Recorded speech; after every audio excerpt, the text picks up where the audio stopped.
मित्रों, गोलचक्र के YouTube channel पे आप लोगों का स्वागत है। मेरा नाम है नवीन कुमार। हम लोग यूपीपीसीएस मेंस का जीएस फोर्थ पेपर इथिक्स वाले पेपर को पूरी तरह एनालिसिस के बेस पर डिस्कशन करने का प्रयास कर रहे हैं। आज आपका जो है छठा वैल्यूम का तीसरा वाला क्लास होगा। मेरे भाई टोटल 8 ही वैल्यूम है। 8 वैल्यूम से 200 अंकों के क्वेश्चन पूछे जाने हैं।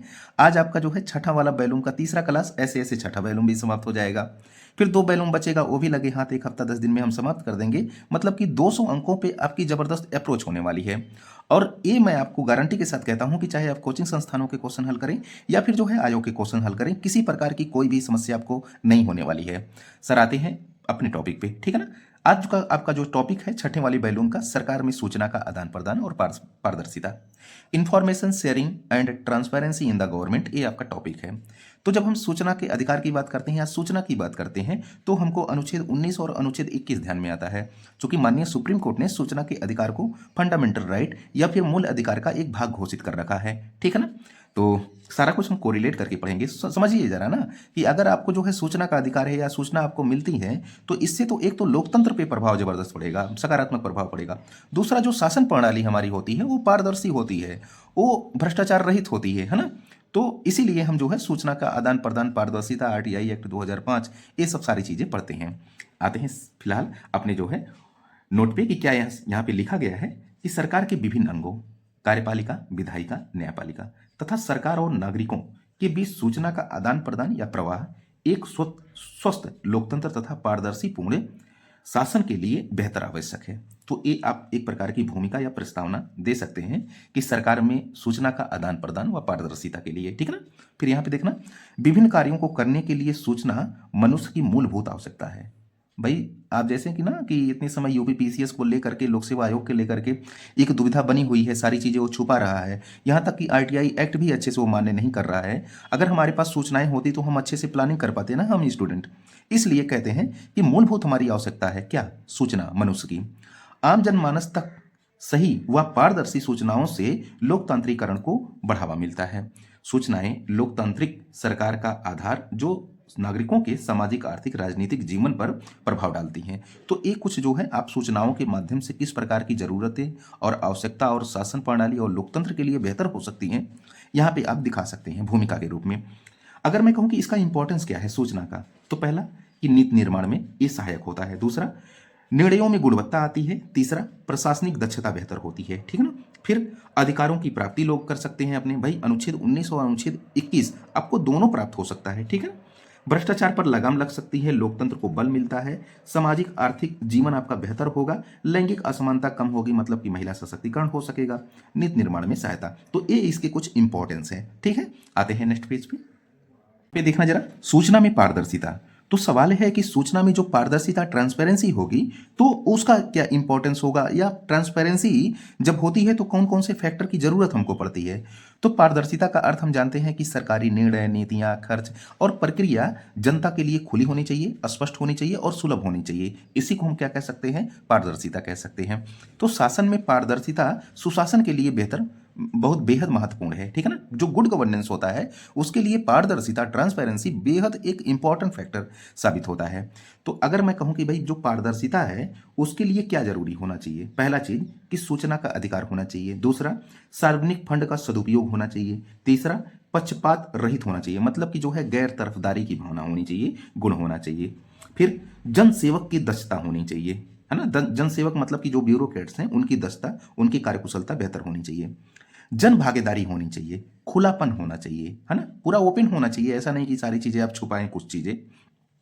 अकाउंटेबिलिटी होनी चाहिए, जवाबदेहता होनी चाहिए। शक्ति का विकेंद्रीकरण होना चाहिए, मतलब कि केवल एक ही मोटा भाई सारी चीजों को जो है रेगुलेट ना करे, बल्कि जो है शक्तियों का विकेंद्रीकरण होना चाहिए। ऐसे में जो है जो समावेशिता होती है, सामाजिक विकास होता है, वो बेहतर होता है। लोक सेवक व जनता के मध्य विश्वास बढ़ता है पारदर्शिता से। फिर संवैधानिक मूल्यों पर आधारित कार्यप्रणाली होती है, ठीक है ना। तो ये सब सारा चीज हमने जो है सूचना में पारदर्शिता होने से ये क्या क्या फैक्टर जरूरी है पारदर्शिता को लेकर के, और क्या कुछ जो है इससे हासिल होगा, जैसे संवैधानिक मूल्य और जो है लोक सेवक और जनता के मध्य विश्वास बढ़ेगा, शक्तियों का विकेंद्रीकरण होगा, तो इंक्लूसिव डेवलपमेंट बढ़ेगा, है ना, सामाजिक आर्थिक विकास प्रोत्साहित होगा। तो ये सब जो है हमने पारदर्शिता को लेकर के देखा। यहाँ पे देखना जरा, शासन में पारदर्शिता, संस्थागत उपाय या माध्यम। भाई सीधी सी बात है कि अगर शासन में पारदर्शिता स्थापित करनी है ना, तो उसके लिए कुछ माध्यम की जरूरत पड़ेगी। किन माध्यमों की? सरकारी नियंत्रण की। जैसे कि संसद में आप देखते होंगे कि संसद में प्रश्न पूछा जाता है, बहस होती है, वाद विवाद होता है। संसद में कहा जाता है कि मंत्री महोदय इस चीज का जवाब दें कि ये अधिनियम, ए एक्ट, ए योजना अच्छे से लागू नहीं की जा रही है, और लागू करने का काम कौन करता है? शासन करता है। तो वहां पर संसद में जब दबाव पड़ेगा ना, तो शासन में पारदर्शिता अपने आप आएगी। ठीक है ना?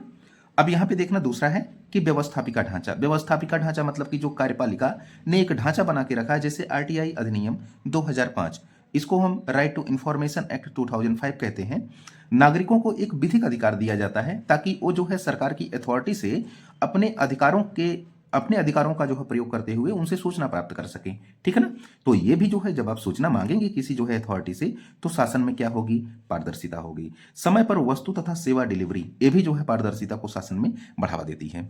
जागरूक नागरिक समाज। मेरे प्यारे भाई, अगर जागरूक नागरिक समाज होगा, अगर व्यक्ति अपने अधिकारों और कर्तव्यों की जानकारी रखता होगा, नैतिक शिक्षा से परिपूर्ण होगा, मूलभूत विधिक जानकारी उसके पास होगी, तो जब शासन के पास वो जाएगा किसी काम से, तो जायज है कि वो कुछ जो बातें करेगा ना, तो शासन में पारदर्शिता स्थापित रखनी पड़ेगी। वो जानेगा कि नहीं, हमको जो है इस आदमी चला जाएगा, करप्शन का आरोप लगाएगा या सूचना के अधिकार अधिनियम का प्रयोग करेगा, है ना? तो तमाम प्रकार से शासन शासन पर बंदिशें लगा सकता है। इसलिए शासन को पारदर्शी होना पड़ेगा। ये माध्यम हम पढ़ रहे हैं। दूसरा, मिशन कर्मियों की। सरकार की जो मिशन कर्मयोगी है, ये भी पारदर्शिता को बढ़ावा देती है। लोकपाल व लोकायुक्त। ये देखिए, लोकपाल व लोकायुक्त ये जो है भ्रष्टाचार पर लगाम लगाने के लिए ये सब जो है प्रावधान किए गए हैं। लोकपाल एक केंद्र स्तर पर, लोकायुक्त ये राज्य स्तर पर किया जाता है। ठीक है ना? अब यहां पर समझिए ना कि अगर कोई जो है ब्यूरोक्रेट्स है, अगर किसी भ्रष्टाचार में पकड़ा गया, तो उसके ऊपर लोकापाल या लोकायुक्त का जो है एक दबाव बढ़ता है। तो उसको जो है शासन में क्या होना पड़ेगा? पारदर्शी होना पड़ेगा। व्हिसल ब्लोअर एक्ट लाया गया था, भ्रष्टाचार निवारण अधिनियम लाया गया था। इनके माध्यम से शासन में पारदर्शिता को सुनिश्चित करने का प्रयास किया जाता है। ठीक है? E governance. इतने समय डिजिटलाइजेशन के इस जमाने में डिजिटल ई पंचायत, आधार लिंक वगैरह वगैरह के माध्यम से क्या किया जाता है? शासन में पारदर्शिता को सुनिश्चित किया जाता है। निष्पक्ष, स्वतंत्र एवं निष्पक्ष न्यायपालिका तथा मीडिया। देखिए, अब मीडिया की अगर भूमिका बेहतर होगी ना, गोदी मीडिया टाइप अगर नहीं होगा, मतलब पक्षपाती और जो है तरफदारीपूर्ण मीडिया अगर नहीं होगा, निष्पक्ष एवं जो है स्वतंत्र अगर मीडिया होगा, तो शासन में उनको पारदर्शिता लानी पड़ेगी। क्योंकि जो है मीडिया क्या करती है, अगर किसी प्रकार का गलत कार्य होता है तो शासन से वो सवाल पूछती है, जो सवाल पूछा जाएगा तो शासन में पारदर्शिता आएगी। तो ये माध्यम है। ठीक ना? तो शासन में जवाबदेहिता व पारदर्शिता के लिए ये बाध्यकारी करती हैं। तो ये सब अगर होगा तो हमारे पास क्या होगा? गुड गवर्नेंस होगा। ठीक है ना भैया? आगे चलते हैं। आपका बेहद इंपॉर्टेंट टॉपिक है राइट टू इंफॉर्मेशन। अब यहीं पे हम जो है राइट टू इंफॉर्मेशन एक्ट 2005 पढ़ेंगे, सूचना का अधिकार अधिनियम 2005। सूचना का अधिकार क्या है भाई? हमारे पास सूचना होगी तो हम बेहतर नीति निर्माण का कार्य कर सकेंगे। लोकतंत्र, इससे जो है स्वस्थ लोकतंत्र एक अच्छी दशा और दिशा की तरफ आगे बढ़ेगा। ठीक है ना? हमारा प्रशासन भी बेहतर होगा। नागरिक अपने जो है अधिकारों के अनुसार जो है अपने कर्तव्यों का प्रयोग कर सकेंगे। तो सारी की चीजें जो है इंफॉर्मेशन पर टिकी हुई होती हैं। एक लोकतंत्र की आत्मा जो है सूचना में निहित होती है। ठीक है ना? इसीलिए तो आपका आर्टिकल 19 और आर्टिकल 21 ये जो है सूचना के अधिकार के अंतर्गत एक मूल अधिकार के अंतर्गत आता है। ठीक है? माननीय सुप्रीम कोर्ट ने इसको घोषित कर रखा है। तो आते हैं थोड़ा सा सूचना का अधिकार, राइट टू इंफॉर्मेशन को देखते हैं, उसके बाद आरटीआई अधिनियम 2005 को देखेंगे। तो यहाँ पे देखना क्या लिखा है कि सूचना का अधिकार लोकतंत्र की आत्मा है। लोकतंत्र में जनता शक्ति का केंद्र बिंदु व संप्रभु होती है, इसलिए शासन में से संबंधित सूचनाओं पर जनता का अधिकार होना स्वाभाविक है। ठीक है? तो सवाल है कि जो सूचना का अधिकार लाया गया वो अंतरराष्ट्रीय स्तर पर अगर हम इसकी पृष्ठभूमि को जाने तो कब कहां पे लाया गया? स्वीडन में सबसे पहले लाया गया 1766 में। विश्व का पहला ऐसा देश है स्वीडन जहां पर आरटीआई एक्ट लाया गया 1766। अमेरिका में 1966 में लाया गया। ठीक है? Freedom of information act. संयुक्त राष्ट्र यूएन की जो बॉडी है, यूएन जो है 1946 में इसने जो है सूचना की स्वतंत्रता को मौलिक मानवाधिकार माना है। ठीक है? तो ये आप जो है यूएन के स्तर पे देख सकते हैं। लेकिन हमको देखना कहाँ है? हमको भारत के स्तर पे देखना है। और भारत में आप जानते हैं कि ब्रिटिशर्स का शासन था, औपनिवेशिक शासनकाल था। औपनिवेशिक शासनकाल में इसकी जो है जड़ें हमको जो है दिखाई पड़ने लगती हैं। थोड़ा सा इसको देखते हैं कि ब्रिटिश शासनकाल, जो ब्रिटिश शासन है यहाँ पर गोपनीयता पर आधारित था। ये देखिए, ऑफिशियल सीक्रेट एक्ट 1923, इसको जो है गोपनीयता अधिनियम 2023 भी कहते हैं, अभी भी 1923 भी कहते हैं, अभी भी ये लागू है। ठीक है? प्रशासनिक सूचनाओं से जनता को दूर रखा जाता था, मतलब कि यहाँ पर किसी प्रकार की आप सूचना सरकार से नहीं मांग सकते थे। जिससे हम इतने समय लोक सेवा आयोग से कुछ प्रकार की सूचना नहीं मांग पाते हैं ना, आरटीआई दायर करने के बाद भी। वैसे आप अंग्रेजी शासनकाल में जाओगे तो ऑफिशियल सेक्रेट एक्ट 1923 पारित किया गया था अंग्रेजी शासन के द्वारा, और लोगों को मतलब जनता को प्रशासनिक सूचनाओं से दूर रखा जाता था। नागरिकों को शासन पर प्रश्न पूछने का अधिकार नहीं था। स्वतंत्र भारत को यही जो है विरासत के रूप में मिली। तो हमको जो है मिल गई ना कि कहाँ कहाँ पे समस्याएं आ रही हैं, तो फिर जो है हम राइट टू इंफॉर्मेशन एक्ट पे काम करना शुरू कर देते हैं। आते हैं नेक्स्ट पेज पे, देखना जरा। स्वतंत्र भारत में प्रारंभिक स्थिति 1947 से लेकर के 1970-75 तक हम थोड़ा सा इसको देखेंगे कि सूचना के अधिकार या सूचना के अधिकार एक्ट को लेकर के किस प्रकार के प्रयास किए गए भारत में। तो संविधान में आरटीआई का स्पष्ट उल्लेख नहीं है, पहली बात। दूसरा कि लेकिन सुप्रीम कोर्ट ने इसे अनुच्छेद 19(1)(a) से जोड़ करके देखा है, ठीक है। हालांकि सुप्रीम कोर्ट ने अनुच्छेद 21 से भी जोड़कर देखा है।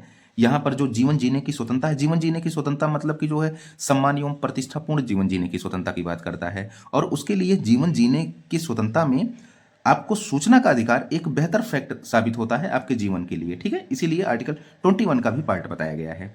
एक केस आया था state of UP versus Raj Narayan case 1976 में आया था।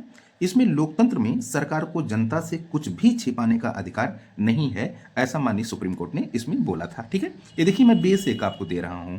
फिर 1975 या 70 से 1990 की जो है न्यायिक सक्रियता तथा जनचेतना का ये जो है काल चलता है। इसमें क्या क्या होता है। एसपी गुप्ता बनाम भारत संघ का एक मामला आता है 1981 में। इंडियन एक्सप्रेस केस भी आता है, ठीक है। अब यहां पर क्या चीजें उभर के आई, जानने का अधिकार, बोलने का अधिकार आर्टिकल 19 का पार्ट माना गया। फिर एक मैं संगठन आपको बताऊं, अरुणा राय और निखिल डे का संगठन था। इसको यूपीपीसीएस प्री में भी पूछा गया है अरुणा राय को लेकर के, कि मजदूर किसान शक्ति संगठन जो है ये अरुणा राय और निखिल डे ने इसको संचालित किया था। एक प्रकार का एनजीओ था। इसने जो है इंफॉर्मेशन के लिए मतलब कि राइट टू इंफॉर्मेशन के लिए बहुत ज्यादा प्रयास किया मजदूर किसान शक्ति संगठन ने। और ऐसा ही काम आपकी जो परिवर्तन संस्था है अरविंद केजरीवाल, देखिए अरविंद केजरीवाल कोई एक दिन के सीएम नहीं बने हैं कि अचानक वो सीएम बन गए। भाई इनका जो है वर्क जो है ना वो 2000 से बहुत ज़्यादा जो है समाज के प्रति राइट टू इंफॉर्मेशन एक्ट को लागू करने के प्रति था, ठीक है।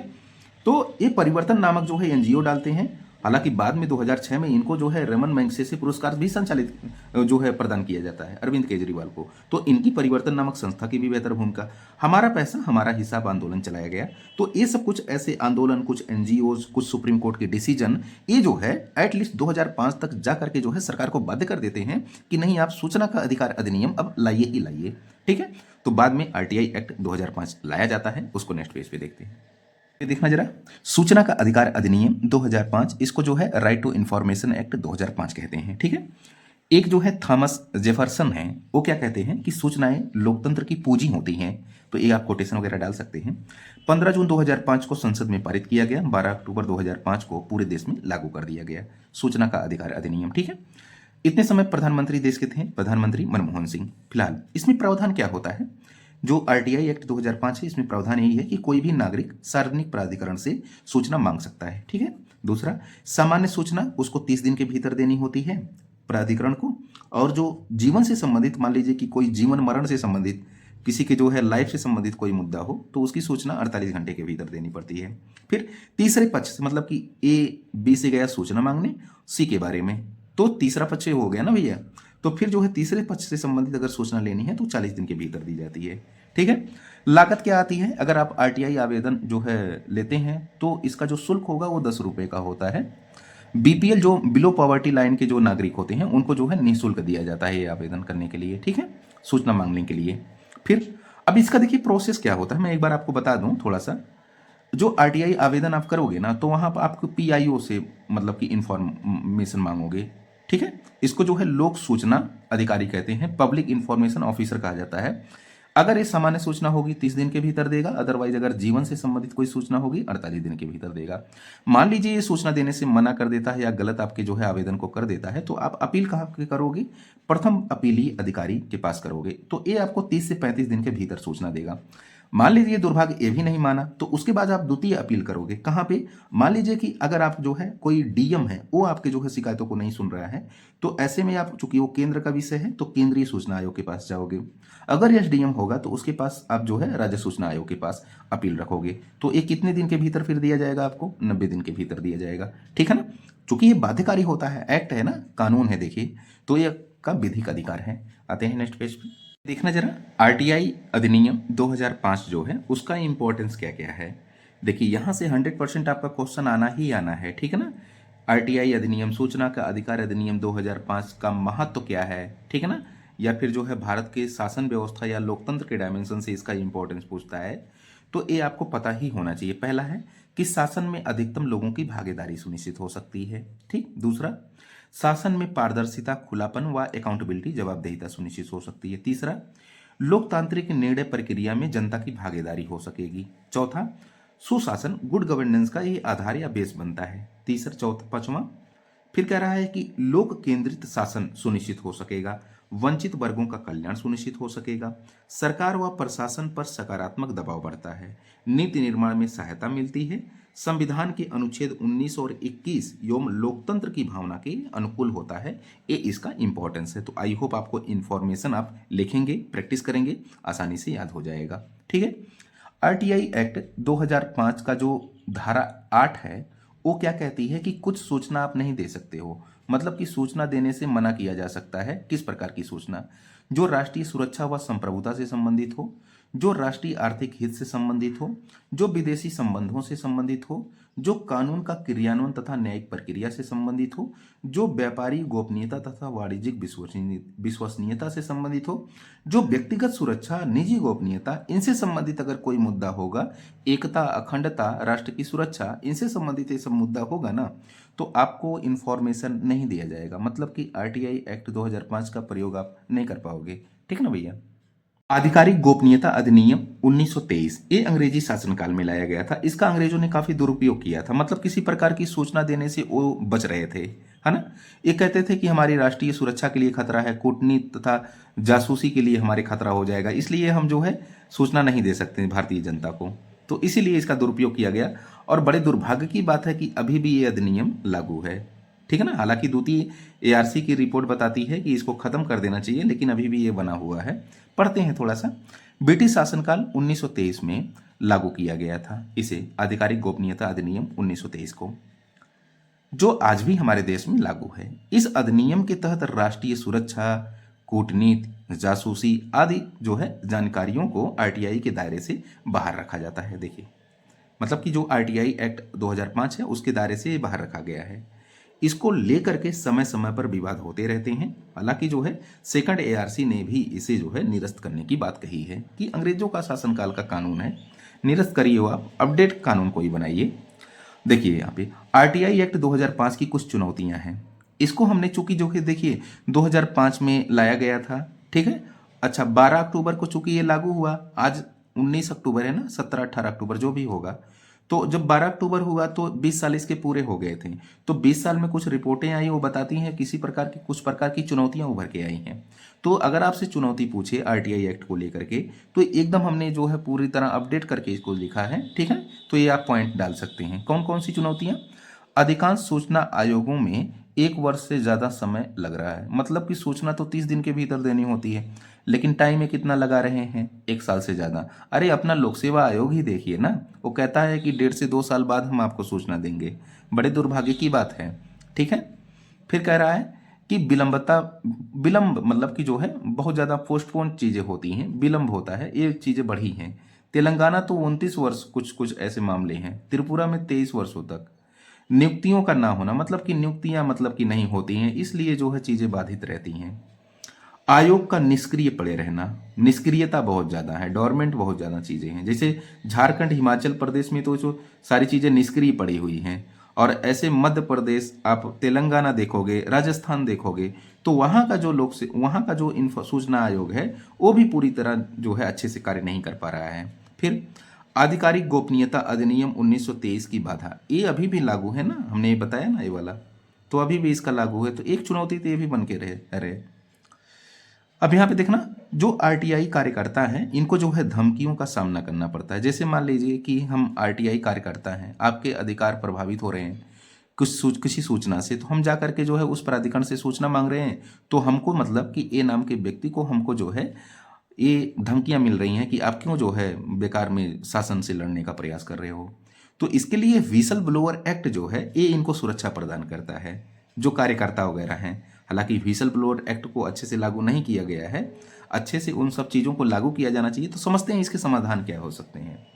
आरटीआई एक्ट 2005 की हमने कुछ चुनौतियों और कमियों को जान लिया, तो सवाल है कि इसमें सुधार कैसे हो सकता है। सूचना आयोग को सुदृढ़ बनाना होगा, ठीक है ना।